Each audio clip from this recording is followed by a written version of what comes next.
Chapter 15. Chris parked in the lot across the alley where the imposter hid, according to the palm tracker he held in his hand. He had slipped a few capsules into the creature's water, hoping it would drink them. The capsules had been put in the glove compartment a long time ago, and then simply forgotten. Alyssa pulled in next to Chris. Owen was with her. They got out and met at the front of the vehicles. All three of them wore matching black hoodies and blue jeans. "We left Daniel at home," said Alyssa. "He's completely gone." "Never let him drink again," said Chris. "Noted," she said morosely. She was clearly dazed by David's death. "So what's the plan?" Owen asked.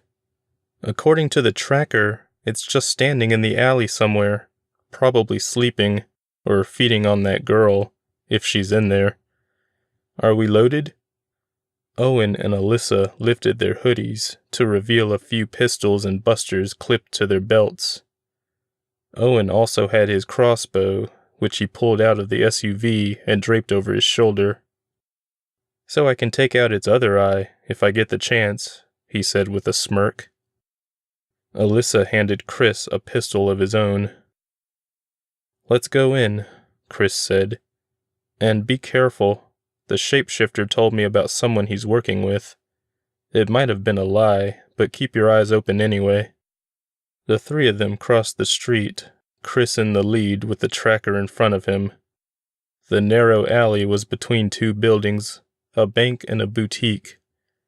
There was a little stream of dirty water running down the center of the alley. They all kept their eyes peeled, constantly looking around them. There was a dumpster up ahead on their left, and according to Chris, that's where the signal came from. The trio continued onward slowly. Alyssa's heart was racing. She still couldn't believe David was dead. She couldn't get the reply message out of her mind. Chris had advised her against going over to David's house to check on him. It drove her crazy not knowing for sure. But there would be time for that later, she supposed. That feeling of dread, the feeling she was going to die, overwhelmed her now. It threatened to overload her senses and paralyze her. A cat ran by her foot, heading toward the direction in which the three of them had entered the alley. Alyssa stopped for a moment to watch it, turning her back on Owen and Chris. The cat looked familiar. It was a gray and white tabby, just like Toby, David's cat. And then Alyssa noticed the collar around the cat's neck. It was Toby. What was he doing here?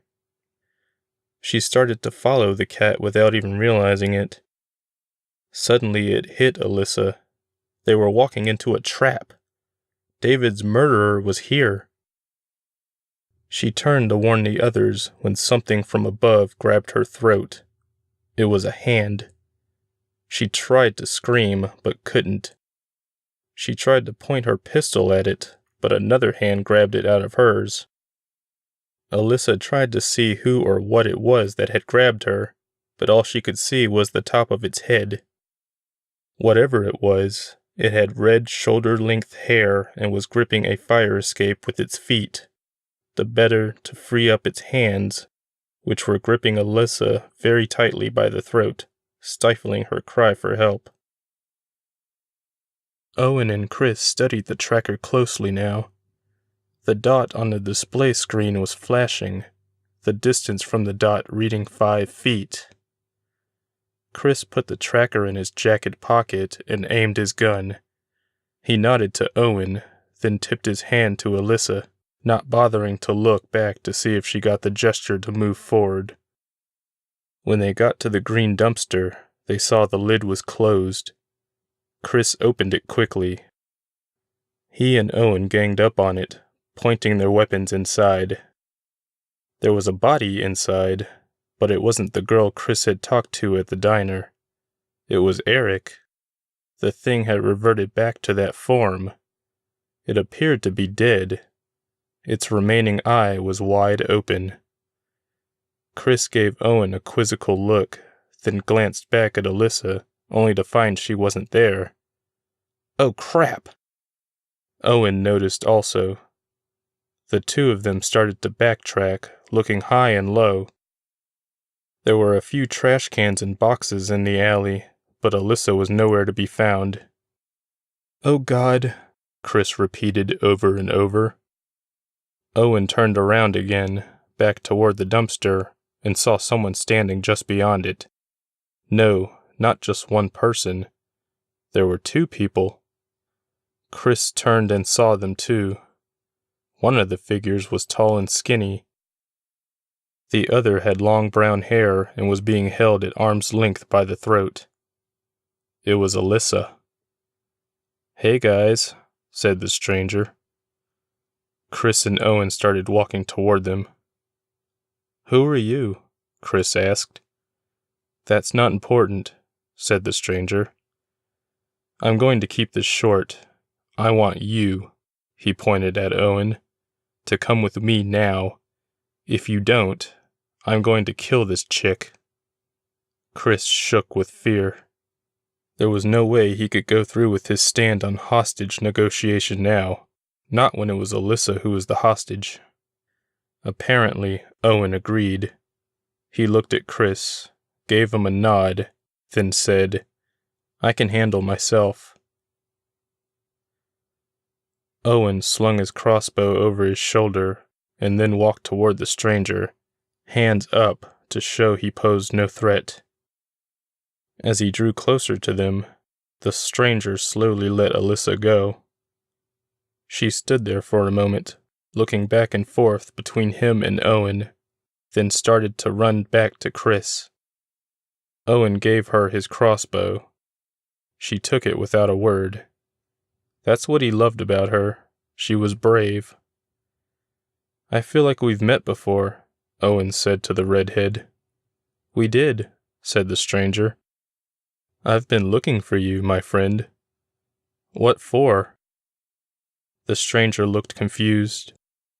"You don't remember our conversation? I asked for your help and you turned me down. You can still change your mind. I have the answers to all your questions."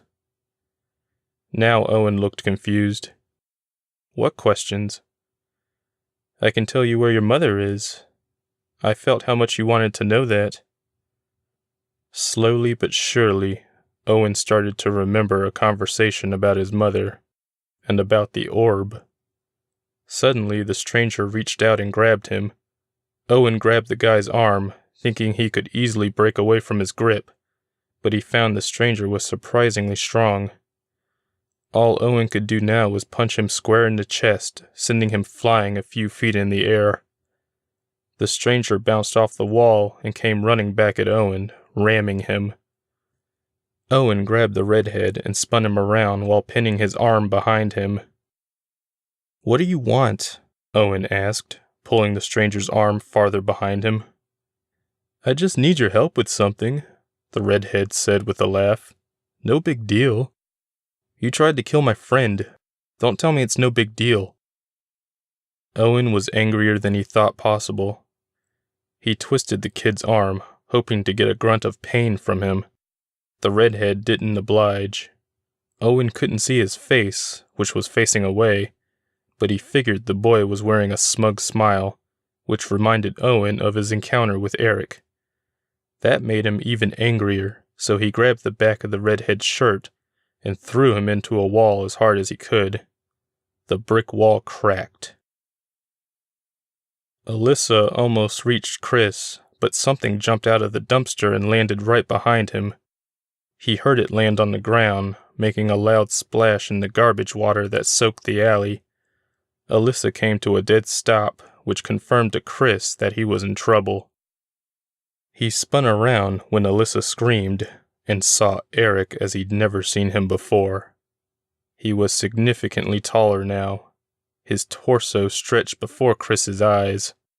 Chris could see his stomach because the pink shirt now appeared too small. But that wasn't all. Eric's arms were longer too, and his neck was starting to stretch. His eye was now a fierce yellow, and his skin was starting to turn tar black. It no longer looked like Eric. It appeared to be something else entirely, something Chris had only seen once before in a horror movie. This was its true form. Alyssa grabbed Chris and pulled him away from the monstrosity as it swiped its arm at him. Chris felt the air swish past him as the claw just missed tearing his face off. He aimed his gun at the creature and squeezed off a shot, but he missed.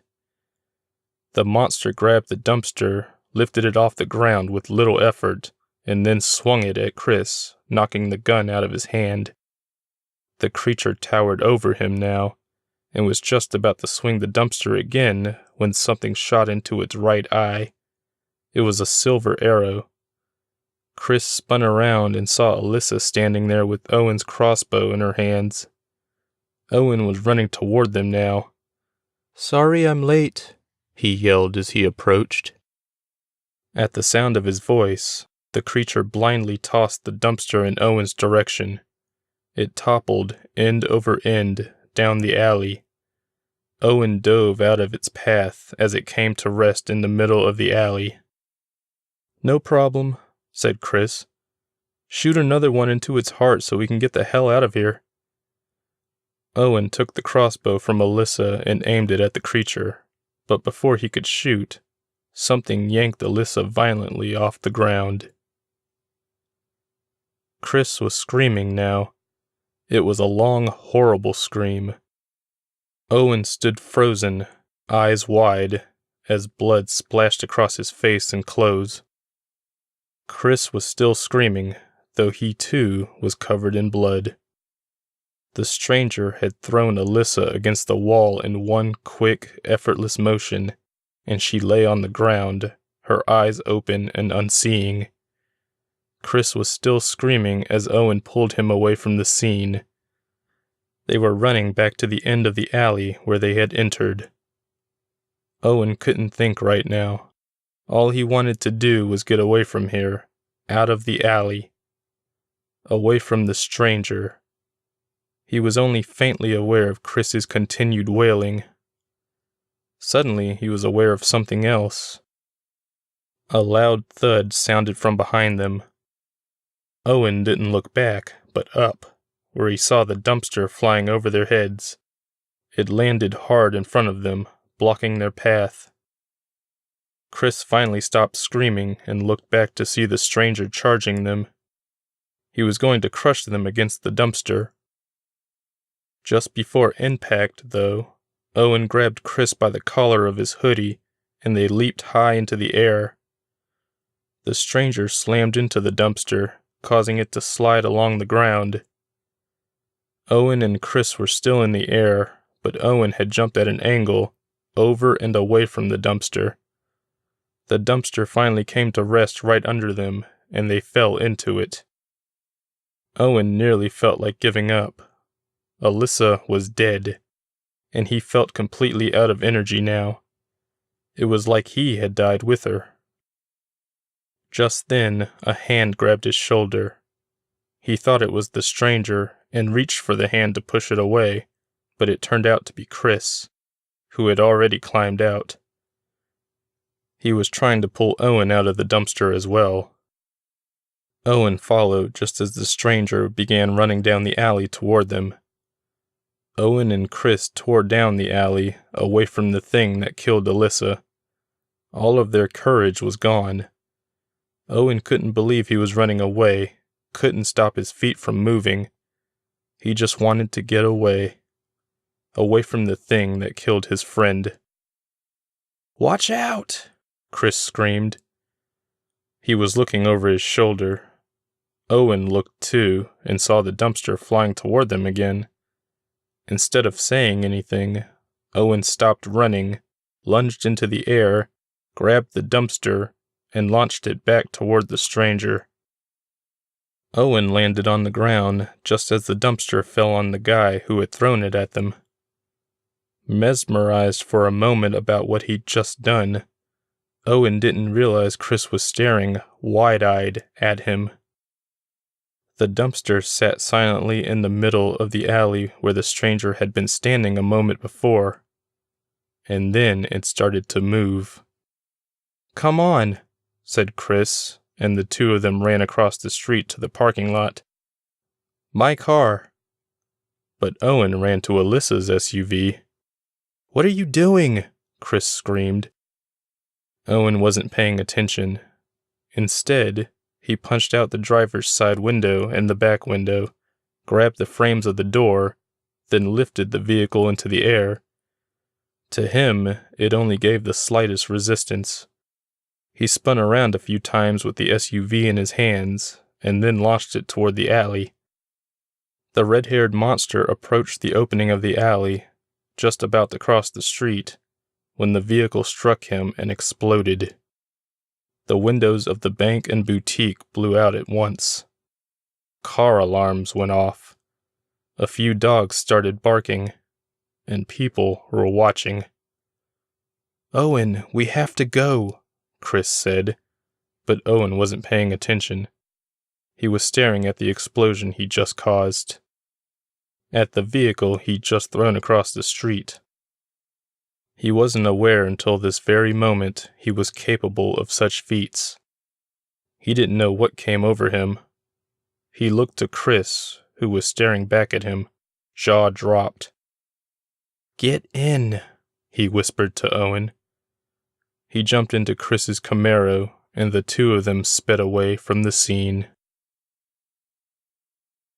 Daniel nearly jumped out of his skin when the front door slammed open. He had fallen asleep on the couch, a screwdriver in his hand. And now he was wide awake, his face numb from liquor, and his head throbbing. Owen and Chris ran in and slammed the door behind them. They were pale and sweaty and covered with something red. Owen ran to the nearest trash can and threw up in it. Chris collapsed next to the couch, looking at the floor. "What's wrong?" Daniel asked him. Chris didn't answer. He didn't even acknowledge Daniel. And then Daniel noticed Alyssa had not come in with them. He turned desperately to Owen. "What happened? Where's Alyssa?" Owen turned his pale, sweaty face to Daniel and shook his head. Daniel looked back to Chris. "No." That was all Daniel could manage. He felt like throwing up, too. He stood up and hobbled over to Chris, picking him up off the floor. "What happened?" he asked Chris. "He killed her," Chris said, his voice monotonous. Silence, unlike anything Daniel had ever experienced, overcame him. It was as if he'd gone deaf. "Who?" he asked, though he could barely hear himself. "Eric?" Chris shook his head and collapsed on the couch. "Someone else working with Eric." Daniel could feel tears coming, but he would not let them. Holding them at bay hurt his eyes. "Who?" "I don't know who," Chris whispered. "It must have been the guy the shapeshifter warned me about." Daniel was barely listening anymore. All he could think of was what Alyssa had kept saying about how she felt something bad was going to happen to her. And then it suddenly sunk in. She was gone. She was dead. He looked Owen and Chris up and down, noticing the red stuff splattered all over their faces. "How did she die?" Daniel found himself asking. Owen just shook his head. Chris, however, said, "This guy threw her against a wall." Daniel nearly collapsed. The tears started to flow now, but he didn't feel as if he were crying. It felt more like he'd simply sprung a leak. He didn't really feel any emotion at that point. He was numb. "He had red hair," Owen suddenly said. This jerked Daniel out of his stupor. "Red hair?" "Yeah." I saw a guy at the party with red hair. I know. I saw him there too. Do you know his name? Owen asked. Michael. Suddenly, Owen headed for the front door. Where are you going? Chris yelled. I'm going back to make sure he's dead. He paused and then added, and to get Alyssa's body. He was out the door before anyone could protest. The shapeshifter couldn't move. Having heard and felt an explosion only moments ago, it lay in the alley, too afraid to do anything. It was completely blind now, due to the arrow that had pierced its other eye. How could things have gone so wrong? The creature, having tasted the blood of the one known as Chris, had figured he'd bring along what he called trackers to try and keep tabs on him, so it had allowed him the opportunity by leaving its glass of water vulnerable on the table at the diner. Then it lay in the dumpster, waiting for the monster hunters to discover it, giving Michael the chance to catch them off guard. It all seemed to work out just fine. Its decision to transform into someone other than Stephanie had been necessary. Now that she was in the hospital, it was too risky, much like with Eric, to walk around in her image. Luckily, there had been a few passed-out partygoers left at David's party, one of them an attractive girl. For some reason, Michael had ordered the shapeshifter not to drain the poor girl completely, so the creature had only gotten enough of her DNA to transform temporarily. After it had worn off, the monster had decided to turn back into Eric, since that was the form it was so accustomed to.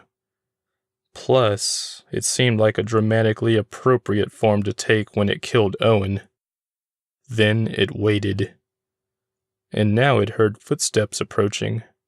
It started to shake. The shapeshifter had never before felt fear, but this had to be what was overcoming its senses. "It's all right," said a familiar voice. "It's just me." It was Michael. Now the shapeshifter could feel a hand pressed against its shoulder. It was comforting. "They got away," Michael continued, "but it wasn't your fault. I want to thank you." "What am I?" the shapeshifter heard itself ask. There was a silence for a moment, and then Michael exhaled. "You're not from this world. You were being used for something, you and the others." "For what?" "Your venom, my friend, to power my orb." Before it could ask what orb, it felt Michael's hand leave its shoulder. Suddenly, the shapeshifter felt a sharp pain in its chest just over its heart, as if an arrow was stabbing it. And then it felt nothing at all. Owen stood on the roof of a building near the alley where Alyssa had lost her life. There were a few cops crowding around her SUV, talking among themselves and keeping pedestrians away. He jumped to the next roof, closer to the scene. As far as he could see, there were no bodies recovered from the alley. None whatsoever. Seeing the charred SUV made Owen's heart race. He had done that. He still didn't understand how he managed to throw the vehicle. He only remembered being so enraged by what the stranger had done to Alyssa. The rage had caused him to grab the first thing he saw, no matter what it was, and hurl it toward the alley. Owen hadn't even realized how impossible his actions had been until after the explosion. The look on Chris's face had scared him into realizing what he had done wasn't normal. Where did that power come from? Who was Michael? Had they spoken before? Did that monster really know where Owen's mother was? There were too many questions he wanted answered.